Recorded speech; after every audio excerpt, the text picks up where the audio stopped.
I read where you said you wouldn't wear a dress for $10 million. No. Some of the greatest comedians have worn a dress. Yeah.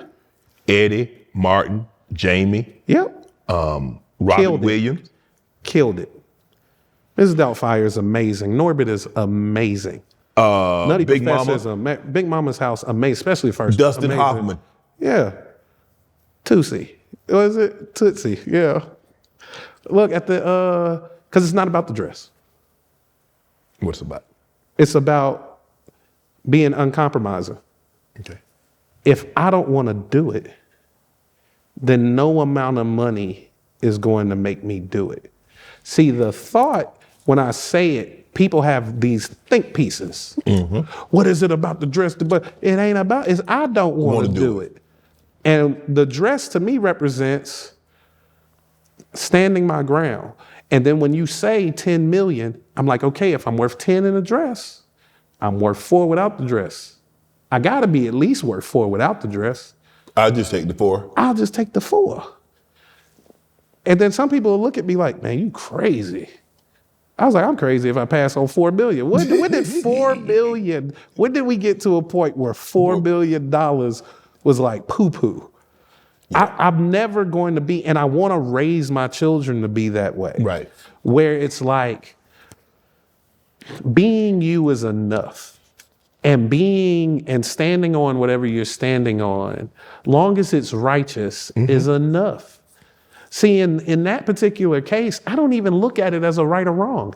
It's just, I don't want to do it. Right. And that's enough. And that's enough. That's literally enough. I don't need you trying to make me feel bad, trying to guilt me into it. I said I don't want to do it, and that's the end of it. That's the end. We're not trying to put a number on it. It's just not. I'm not comfortable doing it. You think that I think that Martin is less of a comedian because he did Big Mama and Shanae? Right. You think that I think Eddie Murphy is less because he played the mom and the grandma on Nutty Professor? That is those two guys gave 2 of the greatest performances. And Norbit, I still believe Norbit. People they bag on Norbit. They got all these Norbit was great. Great. That's some of the best performances in cinematic history. The thing is, I can't even do that. I can't even do that. So the act, like, it's not that I'm above it. I can't even do it. Right. That's even beyond my capability. Wow. So I would feel like if somebody is asking me to do it, that is not because they recognize a skill set. Maybe they just want to see me in a dress. And then I'm like, what is that about? Because it's not about, because I haven't shown you the skill set. I remember when I would do stand-up, and because I storytell. Right.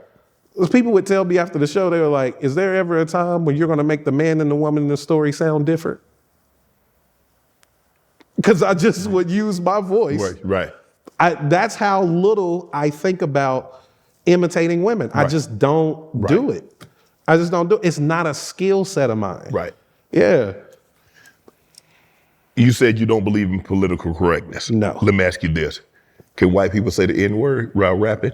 That has absolutely nothing to do with political correctness.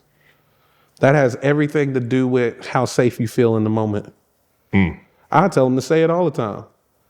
Go to the hood and say it as much as you want to. If you don't feel comfortable saying it there, you shouldn't feel comfortable saying it in your car. Because the way I feel about it is either you stand on what you stand on. Okay. You know what I mean? I do understand that there's a time and a place for everything. But if it's something that you feel like isn't wrong, you should be able to say it everywhere. Right. And not just when you get upset or just in a rap song. Right. And if it takes that for you to say something, then you really don't feel like it's okay to say all the time. And that type of context matters. Right.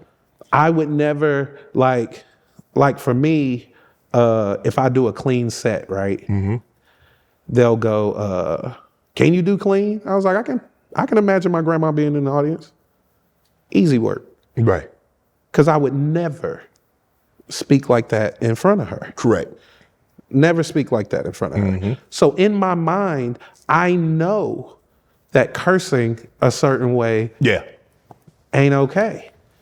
It's just not okay. It's not okay. How you don't get that? Wow. You get it. Yeah. You did say kids would be off limits. So speaking about disabilities, because it used to be, you can make fun of disabled people. Yep. It's not as, I don't see as many comics doing it now as they once did. Sometimes they might do it, but they're talking about a relative. I know Arnett Jay still talks about his brother had Jay on. Ricky Smiley still does Little Daryl.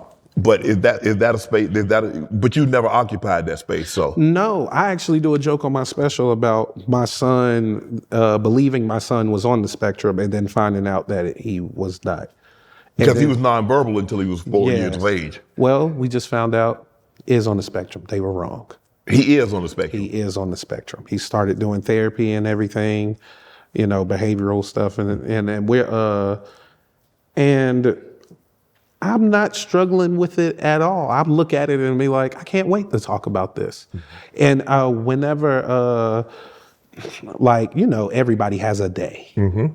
So the autism is, and when the day came, my set about my son came out, and so many parents who have autistic children, people who have autistic siblings or everything, was just like grateful for the joke that I told and the way that I went about telling it, because they felt seen and they want to be able to laugh at the thing. That's what I'm saying. The joke has to appeal more to the people it affects than the person that's telling the story. Than the other people. Because if other people are laughing, they're laughing at it. If the people who go through it can't laugh at it, they're going to feel like they're being laughed at. Okay. You have to make sure that they are laughing at it. They're laughing along. Yes, and we're bringing everybody into this world, not everybody pointing at it. So that's why I don't believe anything is off limits. It's how you get to it. Because everything in the world that happens in the world, it's somebody's reality. And everybody should be able to talk about their reality. Everybody. So when you say off limits, I think you're stifling, you're trying too hard to be politically correct. Okay. And you're slamming the door on nuance, and you're slamming the door on an opportunity for a conversation and a chance to educate people. When you found out your son, because he wasn't communicating, how did that make you feel as a parent? Because I think, and especially as you being a father and a son, I think we all named after me. We all have these expectations of what our son is going to be. And how he's going to behave and how he's going to do. He's going to play football. He's going to do this. And he still can. But I'm saying, he's going to be this. He's going to be big and strong. He's going to be muscular. He's going to be a storyteller. He's going to be able to write jokes. We have this. So when you found out that your son was on the spectrum. So his mom isn't going to like it, but I told you I decided to be candid. She's struggling. Really? She's struggling. Why do you think she's struggling? Guilt. Like, did we do something wrong? Is it something that, because he's high functioning. Okay. It's high functioning. So it's quirks that you can pick up on, how he uses his hands, how he speaks, and for her, it's like, what are they saying about my baby? I can tell that's, and it's like, are they saying, and that comes with the lack of exposure to it. You know what I mean? If you've never been around anybody on the spectrum or whatever, you've probably seen the most severe cases and that's it. So you don't know anything. And I get to watch her go through this. And just luckily for me, that's not my experience. Because it wouldn't surprise me if I am. You know what I mean? If anything, I look at him and I go, boy, you weird like your daddy. Weird, just like, and she don't like when I say that. Want to join Club Shay Shay? Become an official member by hitting that subscribe button, where you never know who's going to be joining us for drinks and conversation. Don't be late to the party, because we like to do something before two something.